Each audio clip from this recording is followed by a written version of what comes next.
प्रसार भारती अभिलेखागार की प्रस्तुति सदाबहार सुनहरे दौर का अनमोल खजाना।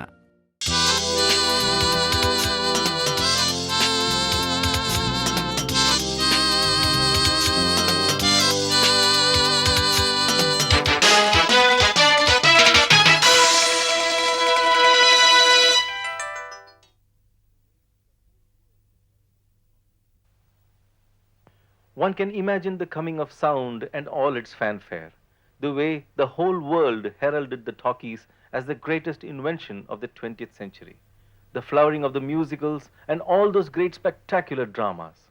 And suddenly, the bubble burst, almost as suddenly as it had grown. The Great Depression of 1929 that crushed the American Stock Exchange finally showed its ugly head.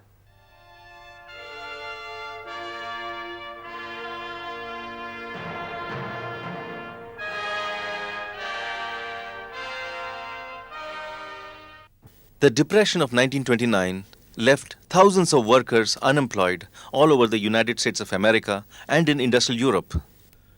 Due to a severe cash crunch, several industries just went bankrupt. And one of the first industries to be hit was the film industry.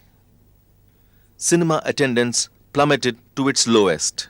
From 60 million viewers in 1930, it dropped to just half. 30 million viewers within 2 years of 1932.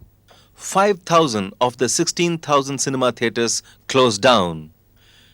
Huge investments that were made in the upkeep of sound facilities all over the world suddenly ended up in silent halls. But in this episode, we are going to talk about the positive side of the critical period in the history of cinema. You see, film artists have always belonged to a never-say-die community. So in response to this very grim situation, screenplay writers and film directors came up with some unique solutions of looking at the world around them, analyzing the world around them. And this brought about a new genre of dramatic stories. In this episode, we will talk about 4 fascinating filmmakers, each unique in their own distinct style and genre, but managing to create that singular impact with their viewers. They believed that their audiences were intelligent and looked up to their films for those rare, inspiring moments which were just not available in their real life.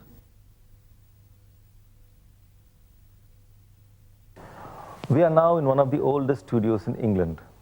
The Shepperton Studios, set up in the early 30s, produced and directed films by great filmmakers like Ralph Fiennes, Zoltan Korda, and Anthony Asquith. Within the genre of the dramatic cinema, we will be seeing in this episode the one and the only true American filmmaker. In 1930, John Ford made his first silent film, a film called Men Without Women. This film was about a submarine drama in which one man must die to save the rest of the crew.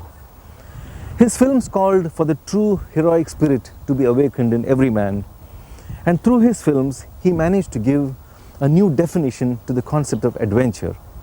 And within the genre of the Western, John Ford provided a new mythology to the demoralized American citizen. Yeah, that's it. Things happen. And now they'll take you back to prison.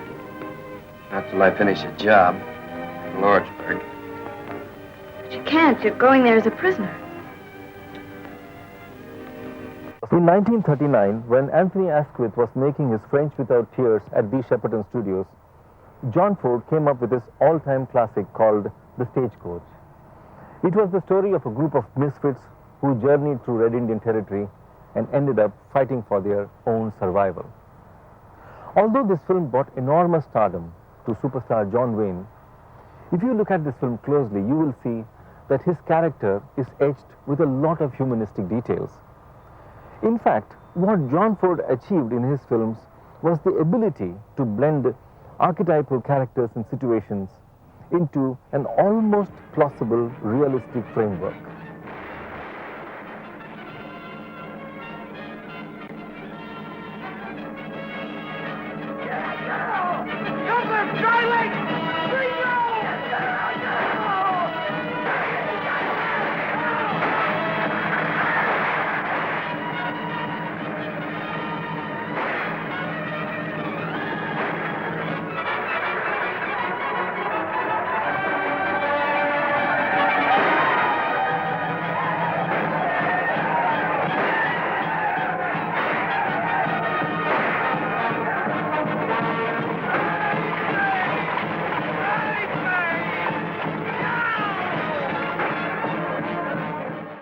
Looking at scenes from Stagecoach, you realize John Ford's non-theatrical tradition of rendering his mise-en-scène, the crisp and natural way of rendering dialogues, and finally giving enough space for all the characters in his films who are also uppermost in the minds of the audiences. And watching that marvelous chase scene in Monumental Valley, you see it is so sophisticated that very few films made today can match that level of direction.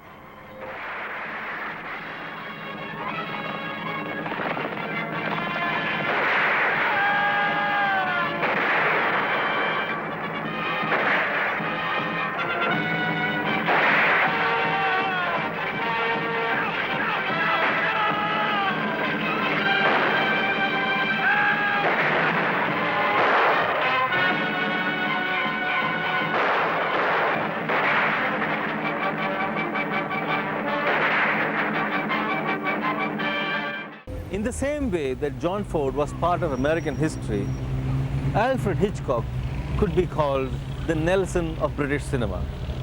During the critical 30s, he managed to gain international acclaim by making some of the most devastating psychological crime thrillers.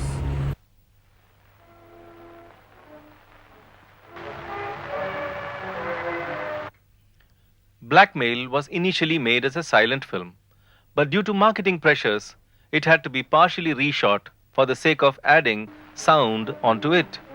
A true modernist in his attitude towards cinema, and knowing well the social insecurity of his viewers, he works first by getting them to identify with the character. In this process, Hitchcock revels in ambiguity. At times, you even start feeling concerned and empathetic towards the bad guy. Through the cinema, he used it as a vehicle to open up the viewer's own mind and also watch them react to their own environment. For example, in a film like The Man Who Knew Too Much, Alfred Hitchcock tells the story. In the process of revealing the assassins, their son gets kidnapped. And now, this middle-class family has to save their son from the kidnappers and also free the statesman from the assassins. Films addressed ordinary desires and moral positions of very simple people, usually trapped within a very unusual, complex murder.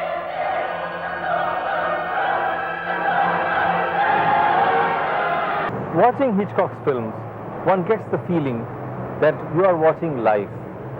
Small difference is that the life occurs behind glass windows. Hitchcock's treatment of cinema is almost legendary now. It is said that he's supposed to have drawn out shots so precisely and determined the timing of every shot so clearly that he would leave absolutely no room for improvisation either to his cameraman or to his editor. And the film that finally reached Hitchcock to the top of the star status was a film called Psycho.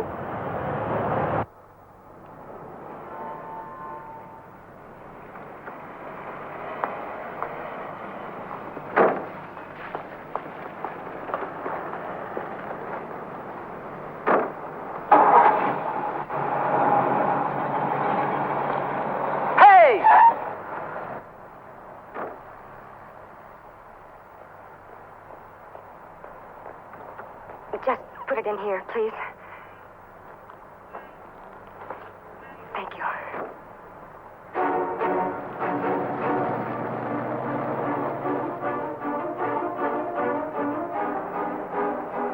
Heck, officer, that was the first time I ever saw the customer high pressure the salesman. Somebody chasing her? I better have a look at those papers, Charlie. She looked like a wrong one. The vertical compositions in his film seem to be enclosing and confining the characters so much that it heightens the impact of innocent victimization. On the other hand, the murderous character, as played by Anthony Perkins, is seen most sympathetically. Watching and identifying with him almost makes everyone in the audience feel the possibility of a potential killer in oneself.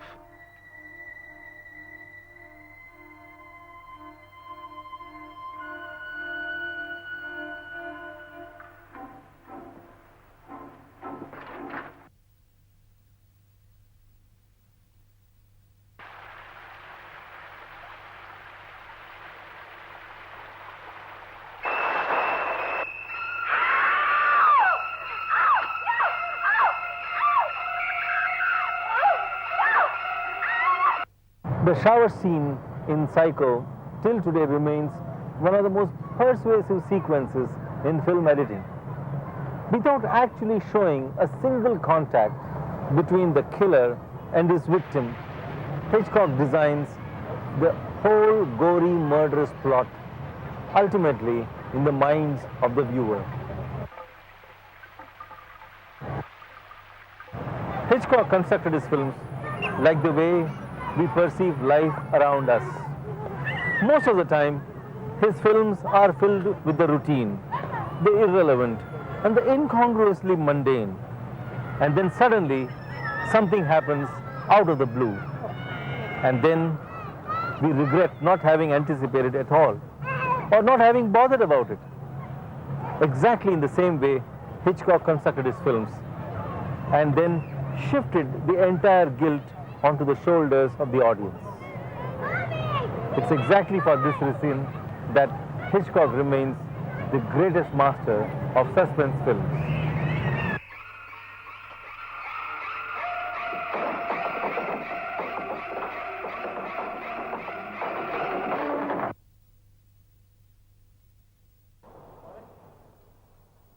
And within this very tough studio system, there emerged one more filmmaker for whom cinema was not going to be just mere entertainment. His films for Columbia Pictures in the 1930s overshadowed most other film directors of that period, for his films dealt with matters of social conscience. His name was Frank Capra. Specifically, during the days of the Depression, the positive attitude as generated by Capra's films worked like magic. And in 1934, he made a superb, snappy comedy film called It Happened One Night. This film swept all the major Oscar awards that year. I stood up my eye on the thumb. Something must have gone wrong. Try number 2. Well, when you get to 100, wake me up.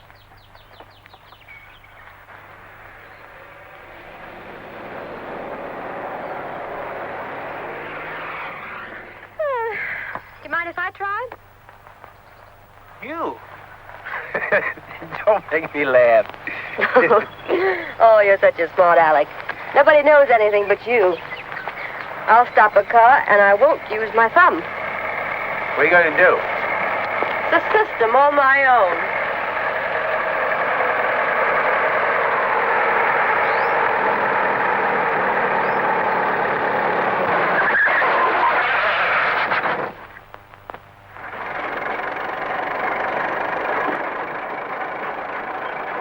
The year was 1939, and the film was called Mr. Smith Goes to Washington.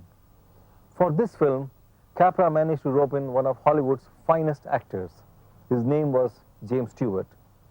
Jimmy played the role of a young senator, a junior senator, who is accidentally roped in to do some negotiations on behalf of the governor of Montana to represent him in the capital state of Washington. After reaching there, and when he commences his arguments in Washington, the senators in the Senate House realize the problem of having a clean, idealistic guy in their midst. When the film was released, the Washington authorities were shocked, but had to keep silent, because Capra, the filmmaker, had come to represent Capra, the common man. In 1946, he came out with another optimistic film, quite appropriately called It's a Wonderful Life. In this film, he cast the inimitable Jimmy Stewart again, this time in the role of a small-time banker.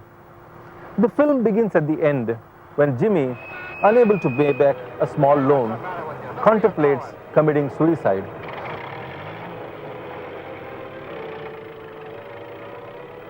Another genius who pioneered a new path in the period of the Depression was Walt Disney. He joined the Kansas City Art Institute at the age of 14, and together with Ub Iwerks produced a series of animated commercials for products. But on the side, they made some satirical cartoons and released them under the title of Laughograms. But this business was very time-consuming and certainly more expensive than the live cinema. And in 1928, they produced what has now come to become history, the legendary Mickey Mouse. And with Mickey Mouse, they even standardized the technique of synchronizing images with sound. All they needed was a simple workbench like this. To save time and to achieve better precision, Walt Disney first designed his soundtrack on this film. And then he started drawing images to correspond with these soundtracks. So what happened was the picture and sound came in sync with each other. In 1931, Walt Disney made some of his cartoons in a two-color process. By the mid-30s, he had completely switched over to the Technicolor process. And with the introduction of multiplane cameras, he managed to achieve almost realistic movement on the screen. This enthused Walt Disney so much that he was now all set to make full-length animated feature films. This was going to be an enormous risk, but as we have all seen, it finally paid. From the days of Disney cell animation to modern computer graphics available on small CD-ROMs like this, animation has come a very long way. And if George Méliès, the founder of the magical cinema, was alive to see all this, he would be indeed very proud of his descendants. So till we meet again, goodbye.